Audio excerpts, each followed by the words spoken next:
আমি আপনাদেরকে একটু দৃষ্টি আকর্ষণ করব। ওরসের কিছু আদব আছে, মজলিসের কিছু আদব আছে। কথাটা বুঝাতে পারিনি মনে হয়। ওরস এবং মজলিস, ওরসের এক ধরনের আদব, মজলিসের এক ধরনের আদব। এগুলো হাদিসে পাওয়া যায়। মজলিসের আদব কি?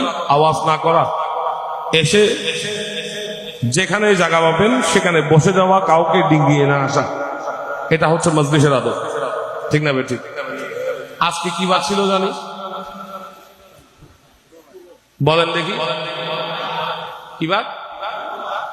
আচ্ছা, না শুক্রবার বলছে কেউ, এই জন্য জিজ্ঞেস করতেছি।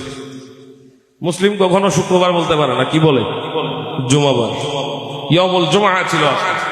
জুমার একটা মাসালা হচ্ছে, খতিব মহোদয় যখন মিম্বরে বসে যায় তখন আর কোন সুন্নাহ নামাজ পড়ার সুযোগ থাকে? পড়লে হবে? ওটা ওয়াজিবের খেলাফ হবে, কারণ খুতবা শোনাটা কি ওয়াজিব।